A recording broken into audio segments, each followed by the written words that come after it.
Olá, seja muito bem-vindo ao programa Vida e Saúde. Sempre agradecendo a presença e a participação de você, telespectador, que nos ajuda com o seu e-mail, com a sua sugestão. Lembrando o nosso e-mail, doutor@biomedicosaude.com.br. O programa de hoje traz o tema cicatrização após cirurgias e sutura. Como a câmara hiperbárica, através da oxigenoterapia, pode auxiliar nesse tratamento. Para nos ajudar, doutora Larissa Camargo Passerotti. Doutora, muito obrigado pela presença. Obrigada a vocês pelo convite. A doutora Larissa Camargo Passerotti, formada pela Faculdade de Ciências Médicas, especialização em Medicina Hiperbárica pela USP e Sociedade Brasileira de Medicina Hiperbárica. Também com o título de Pediatria e Nefrologia Pediátrica e ainda Sociedade Brasileira de Nefrologia. Doutora, já entrando como sempre no tema, a gente sabe que muitas cirurgias, inúmeras cirurgias, grandes, pequenas, além dos machucados, a gente tem uma dificuldade, em alguns casos, da cicatrização. Os efeitos, tanto estéticos, quanto também, claro, algumas possíveis infecções. Onde que a gente pode atuar com a câmara hiperbárica e por que isso ocorre? Joia, Luiz. Olá a todos os espectadores, né? Bom, a câmara hiperbárica, ela ajuda tanto naqueles processos de cicatrização que já teve uma abertura, né, de uma sutura, tudo, né, no pós-operatório, quanto naqueles casos em que ainda não abriu, mas estão infeccionados, mas estão em vias disso, né, que seriam áreas em sofrimento, né, e aí seria uma indicação bem precoce para auxiliar e não deixar isso abrir, seria um efeito até melhor. E a oxigenação, no caso, a oxigenoterapia hiperbárica, ela atua nesse machucado, nessa lesão? Isso, atua diretamente na lesão. É um efeito sistêmico em que vai ajudar a estimular o processo de cicatrização e otimizar a resposta de antibióticos para o combate da infecção. Então, ou seja, ele está fazendo o tratamento, mas também está atuando com a oxigenoterapia hiperbárica. É um tratamento adjuvante, você não dispensa o antibiótico, você não dispensa, se tiver uma coleção de pus, alguma coisa, você não dispensa de ter que limpar aquilo, né? Então, tudo é um conjunto de fatores. A oxigenoterapia vai otimizar o antibiótico e vai otimizar a cicatrização para a recuperação do paciente. Tá. Só para aproveitar o adendo do pus, muitas pessoas perguntam o que é o pus e por que a hora que a pessoa faz aquele dreno melhora, doutora, a dor. O pus é a produção de secreção pelo processo infeccioso. No processo infeccioso existe toda uma resposta inflamatória, existe essa produção do pus. E quando ele fica coletado, é aquela sensação que a gente tem de que fica latejando. Isso. Você tem uma coleção, fica latejando. Daí vai no médico, ele espreme aquilo, dói pra burro, né? Mas depois espreme, alivia. Limpa, faz aquela limpeza, às vezes no centro cirúrgico, né? Mas alivia de imediato, porque aonde tem essa coleção, o antibiótico não consegue agir. E melhora a vascularização. Isso, então a hora que você limpa, que o antibiótico começa a agir, funcionar direito o tratamento. Tá. Dentro dessas cirurgias, tem alguma cirurgia que tem uma dificuldade maior de cicatrização, alguma menor? Existe esse caso ou isso depende muito da pessoa? Não, tem cirurgias que são mais propensas a você ter uma dificuldade de cicatrização do que outras. Você faz uma cirurgia abdominal com, por exemplo, mexer em alças intestinais, intestino, é uma região contaminada por si só, né? E às vezes existem as complicações. Então, são cirurgias urológicas, ginecológicas, tem riscos maiores de você ter uma infecção. Né? É lógico que o médico faz todas as medidas e os cuidados para que isso não aconteça. Entendi. Mas não é só isso que acontece. A pessoa também, às vezes, tem uma predisposição, uma obesidade, um tabagismo. Tudo isso auxilia. Tudo isso é um conjunto de fatores, né? Uma diabetes, que acaba dificultando a cicatrização, né? A gente vai falar depois um pouco sobre as cirurgias mais internas, mas falando das externas, que é aquilo que a gente acaba notando mais devido à questão infecção de pele. Quais são as principais infecções que a gente encontra na pele, as mais frequentes? A gente tem bactérias que colonizam a nossa pele naturalmente. A diferença é ela entrar para uma lesão aberta já né? A partir do momento que você encosta o bisturi no paciente, a bactéria pode entrar. Então, por isso aquela toda limpeza no centro cirúrgico. É um canal de entrada já. Então, as principais bactérias são os estáfilo, strepto, né? Que acabam colonizando a pele. Só que eles estão ali normalmente. A partir do momento que elas entram e começa o processo de infecção, passou do período da colonização que a gente fala, que é a bactéria habitar aquele local, mas não causar infecção, ela passa a causar infecção. Aí é a diferença de colonização para infecção, né? Então aí, às vezes o médico já entra com um antibiótico para prevenir infecção, quando ele já acha que pode vir a acontecer alguma coisa, ou ele vai tratar posteriormente se ele apresentar sinais. Perfeito. A gente sabe hoje que a questão estética, ela é evidente, ela é clara, não só nas mulheres, hoje os homens também se cuidam, né? Desde a infância a gente já tem um cuidado. E tem os acidentes, tanto com crianças quanto adultos. De que maneira, em que momento, a partir do momento, claro, que a pessoa fez uma cirurgia, seja estética ou um próprio machucado, que a pessoa deve procurar o tratamento com a câmara hiperbárica, a oxigenoterapia hiperbárica. Quando que ela deve e quando que ela pode procurar, doutor? Isso. Nos tratamentos estéticos, por exemplo, vamos dizer que vou dar um exemplo, fica mais fácil, né, das pessoas entenderem. Vamos dizer que vai colocar uma prótese mamária, por exemplo. Isso. E aí tem um inchaço, que é o edema, muito importante da região no pós-operatório. Já é natural ter esse inchaço, né? Mas se esse inchaço for muito exacerbado, isso daí pode vir causar uma deiscência da sutura, abertura, né, dessa pode sutura. Até prejudicar também o resultado da cirurgia. Com certeza, porque se a sutura abre, você vai prejudicar a cicatriz. E pode também correr o risco de infectar e você contaminar a prótese também. Então aí desde o início ela já pode procurar esse tratamento. Isso, aí nesse caso em que você tem uma ferida fechada, mas tem um inchaço e você quer objetivar, tirar o inchaço para aliviar, porque a hora que começa a inchar, o alívio daquela dor é instantânea. E você pode fazer a câmara hiperbárica, isso daí seria uma prevenção para você não ter a consequência maior e acabar prejudicando a sua cirurgia. E tem aqueles casos que já estão com a cirurgia aberta, né? Tem uma deiscência, mesmo que seja pequena. Já tem a presença ali já do está aberto. E tem aqueles também que às vezes é reconstrução, outro exemplo indo mesma linha, né? Uma reconstrução de mama, por exemplo, após uma pessoa que fez uma radioterapia no local, que você tem alta expectativa daquilo ter uma dificuldade de cicatrização. Isso. E aí no pós-operatório o médico já vê que está ficando roxa a área. Pacientes imunocomprometidos, né? Isso, a cianose, porque a circulação ali não é boa por causa da radioterapia. Então, já é indicado antes de você, mesmo que não tenha um processo infeccioso ali, você já indica antes que é para essa área não evoluir para uma necrose, a perda do tecido ali de pele, tudo que você está fazendo a reconstrução. Entendi. Minimizar essa perda para você ter um resultado estético melhor. Porque a gente fala da estética, que lembra mais as cirurgias plásticas, e que muitas vezes a pessoa gasta, né, um dinheiro considerável e não tem o resultado que quer, também pela cicatrização, não só além da dor. A gente acompanha alguns casos que realmente a dor é muito intensa nos primeiros dias e que, além da medicação, ela pode fazer esse acompanhamento. Isso, tem que lembrar que não é só uma infecção que pode atrapalhar uma cicatrização e deixar uma cicatriz feia. Existem os queloides, alargamento da linha de sutura, tudo. Tem outras complicações que também são dependentes de tipo de pele, raça, outros fatores que o médico não tem como intervir. Né? E aí a fisiologia dessa pessoa. A queloide, por exemplo, tem pessoas que numa simples tatuagem ela já não forma. Eu já tive paciente que ele sofreu acidente de carro. E aí ele teve 2 cirurgias no braço e uma na perna. Ele teve a deiscência e sutura na perna, uma no braço ficou bonitinha e a outra alargou. Teve queloide, alargou e queloide.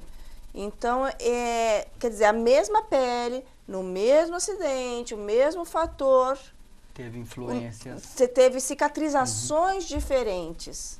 né? No mesmo braço, uma com queloide e outra não, outra bonitinha. Então, você não sabe quando vai acontecer o queloide e em qual vai acontecer. Em qual momento. Né? Não significa que você, eu já fiz uma cirurgia, cicatrizou muito bem, então significa que eu sempre vou ter uma cicatriz bonita. Não, não é bem assim, né? Você pode, né, você pode manifestar no mesmo paciente, aí até apresentar até pela maneira que ele também cuidou disso e pela exposição que essa lesão tem, é isso? Sim, né? sim. Área também, região, localização, né? Áreas que você tem mais tração, né? Então, você fazer uma cirurgia na coxa é diferente de você fazer uma cirurgia no ombro, que você movimenta bastante. Então, tem os lugares que a gente movimenta mais, que são lugares de mais tração, né? Então, isso influencia. Se você fizer uma cirurgia no cotovelo, que você está sempre mexendo, é diferente você fazer no meio do braço que está ali parado. Então, o movimento, os cuidados, tudo isso também influencia, né? Mas a questão de queloide é muito de tipo de pele. Entendi. Né? A gente fala bastante na câmara hiperbárica, na oxigenoterapia hiperbárica, como oxigenação. E como que eu vou evitar que essa infecção de pele se transforme numa má cicatrização e esse problema circulatório, ele dificulta esse paciente que já tem um problema circulatório instalado, né, nesse paciente, na vascularização.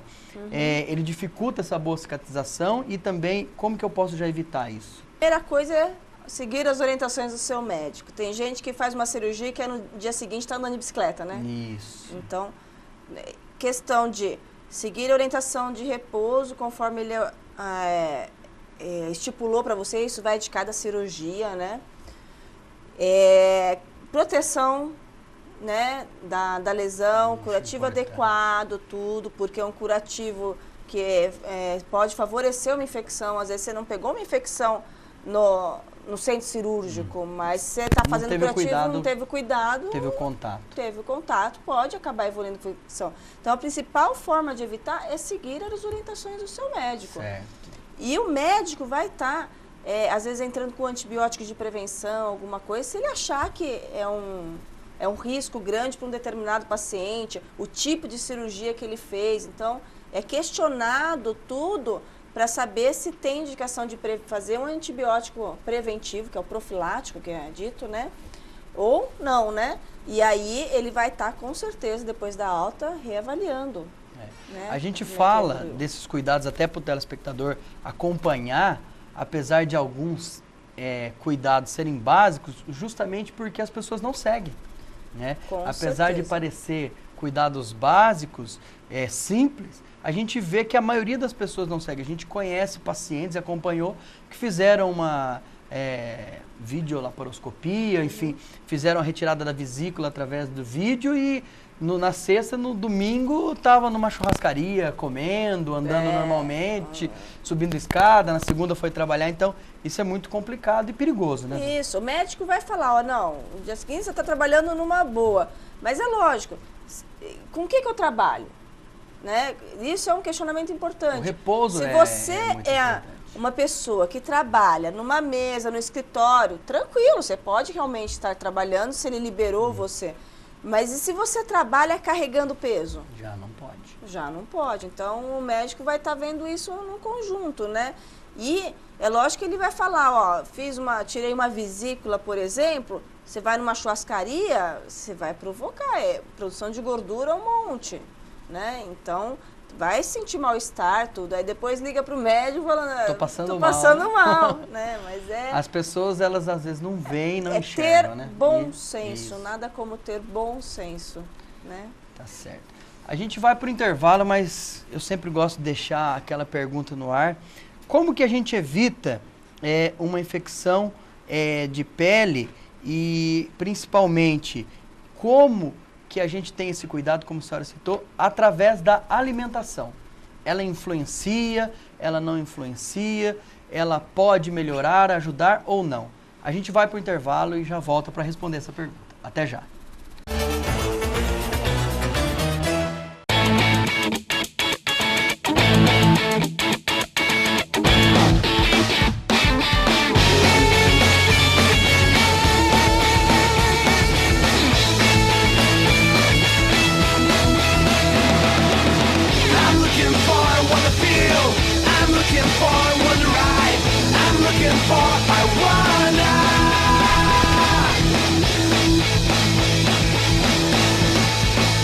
things to do. Olá, estamos de volta com o programa Vida e Saúde, hoje falando sobre cicatrização após as cirurgias e suturas, através do auxílio e tratamento da oxigenoterapia hiperbárica. Doutora, a gente deixou a pergunta aqui no ar então da alimentação.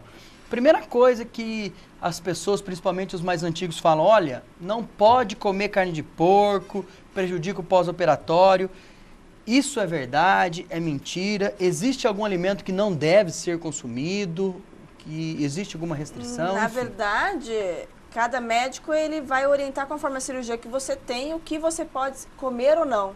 Né? Você fez uma cirurgia de vesícula, você não vai comer uma coisa super gordurosa. Mas não é que a carne de porco vai influenciar na sua cicatriz. Não influencia. Não influencia.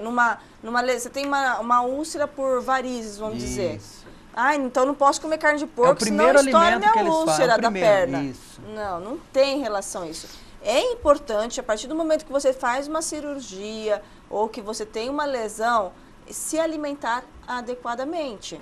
Proteínas são necessárias para que a cicatrização ocorra. Vitaminas são necessárias para que a cicatrização ocorra. Auxiliam, contam com isso. Se você tem uma pessoa desnutrida, com deficiência de proteína, você não vai conseguir gerar uma cicatrização. Então, isso é preciso. Então, esse negócio de não posso comer carne de porco, não posso comer ovo, isso daí são crenças populares que realmente, antigamente, se acreditava nisso, né?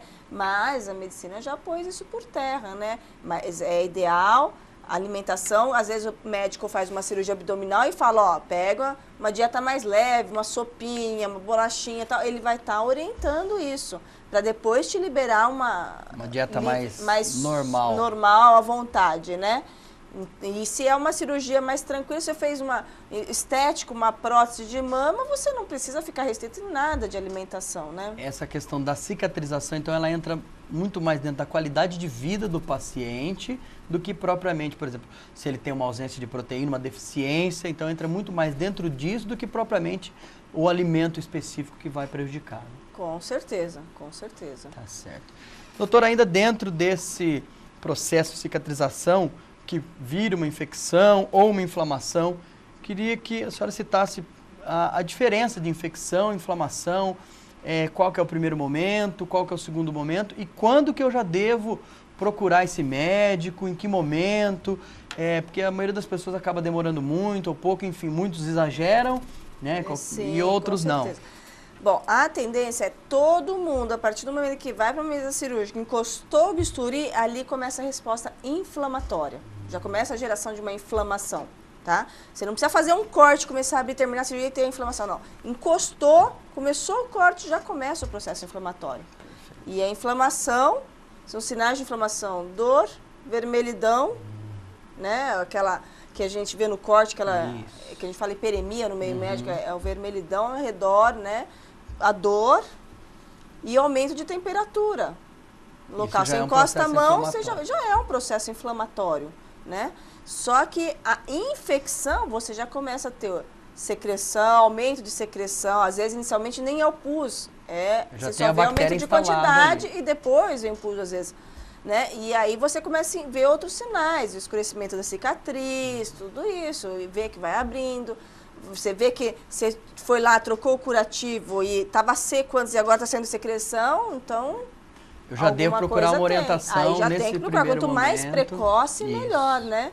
Mas com certeza o processo inflamatório você vai sair do centro cirúrgico já com o processo de inflamação, instalado. Às vezes os médicos já deixam um remédio para dor, já deixam um remédio às vezes anti-inflamatório, tudo já você saindo de lá, né? E aí se tiver uma infecção instalada e você não estiver em uso de antibiótico, é retornar no médico e ele vai estar orientando daí o que ser feito. Tá.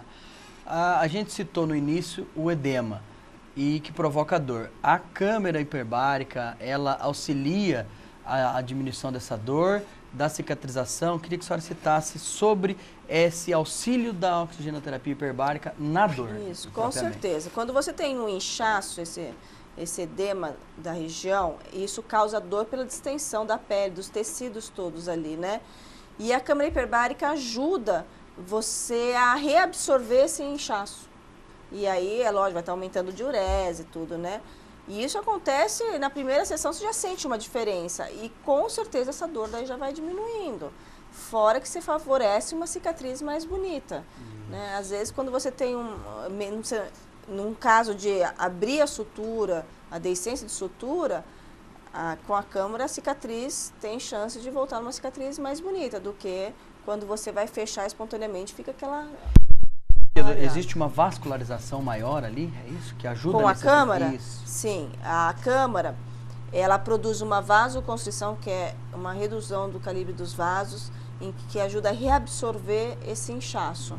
Isso, entendi. E ela, aí, a mais longo prazo, 5, 10 sessões, você começa a produzir vasos novos, que é a neovascularização. Isso ali ao tudo redor. através da câmara. Através da câmara, ali no tecido que está com a injúria, né?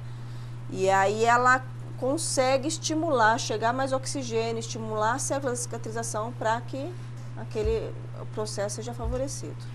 A dor nunca é normal sentido. O paciente da está cirurgia? Da cirurgia, ele vai ter uma... Porque muitas pessoas estão sentindo uma dor intensa e não procuram, não, eu fiz a cirurgia, eu tenho dor. Até quando ele pode... Ele vai ter dor. Ele vai ter dor. Não tem como você sair de uma cirurgia sem dor nenhuma, né? Só se você tiver numa UTI sedado. Né? Mas ele vai ter dor. Então, o médico, com certeza, ele vai dar alta para aquele paciente já com alguma analgesia, alguma coisa, com medicamento para aliviar isso. Então, isso não tenha dúvida. A diferença é quanto tempo está a dor, qual a expectativa de tempo que essa dor vai reduzindo, né? Como que estão as características ali da cirurgia, para a gente delimitar bem do que é uma dor de um pós-operatório que está indo bem, do que é uma dor de um processo infeccioso, de uma complicação que aconteceu. Né? Às vezes você fez uma cirurgia intestinal, aquilo lá reabriu lá dentro, vai ter mais dor ainda. Então, o médico vai diferenciar isso daí. Perfeito. Entrando justamente no que eu queria chegar das cirurgias internas. A gente não enxerga a cirurgia interna, claro, né? A gente tem uma lesão ali, a gente teve uma incisão, muitas vezes, na maioria das vezes, até maior do que as externas. A lesão vai ter também a sua cicatrização com o tempo e a câmara hiperbárica também pode ser indicada para esse tipo de cirurgia. Com certeza, com certeza. Às vezes você formou uma fístula ali internamente. Intestino, a gente tem a parte perianal como cista. Isso, às vezes dentro da boca, formou alguma fístula ali, tudo. Tem indicação, sim, para ajudar naquela cicatrização, redução da secreção, tudo. Tá? Então, por quê? Porque o efeito da câmara hiperbárica ele é sistêmico. Não é porque a pessoa não está vendo, não está enxergando que ela não está agindo, não. Ele é efeito sistêmico, ele vai agir no organismo inteiro. Né? É que a gente acaba focando ali onde está a lesão, observando mais ali. Mas o efeito é sistêmico. Maravilha. Doutora, a gente agradece sempre a participação da doutora Larissa. A oxigenoterapia hiperbárica, ela vem sempre auxiliar nos tratamentos, como a senhora sempre cita, e o Vida e Saúde, ele trata disso. Ele trata da medicina por completo, da medicina na qualidade de vida, na medicina que traz para esse paciente um ganho de vida, de qualidade de vida, acompanhando todos os tipos de tratamento que estão, claro, reconhecidos pela medicina, reconhecidos pelos médicos que fazem esse tratamento. A gente quer agradecer e pedir para a senhora realmente comentar, finalizando esse tratamento da cicatrização da câmara hiperbárica. Isso. Primeira coisa, eu agradeço o convite. Mas a principal coisa, suspeitou, viu que algo não está indo no seu curso normal, você está com alguma alteração, primeira coisa, procurar seu médico. Ele vai estar avaliando que caso que é e se é caso para câmara hiperbárica ou não. Meu médico viajou, tem dificuldade, bate na nossa porta que a gente ajuda. Existe uma equipe que pode orientar, pelo menos passar informação para o paciente, né? Não, tá tudo bem, mas, né, às vezes o médico mesmo dá uma viajada, alguma coisa, mas deixa alguém na retaguarda. Então, é importante já procurar um médico, um pronto-socorro, alguma coisa, qualquer médico pode auxiliar, né? E aí, tá sempre orientando e seguir as orientações, higiene, tudo certinho, para ter um sucesso maior. Maravilha. Agradecendo também você que está aí do outro lado com o nosso telespectador, pela sua presença, pela sua participação. Lembre sempre do nosso e-mail, doutor@biomedicosaude.com.br. Visite também nosso site, vários artigos sobre a oxigenoterapia hiperbárica, sobre a câmara hiperbárica, além de outros vários, www.biomedicosaude.com.br. Muito obrigado pela sua presença, pela sua participação. Um abraço e até a próxima.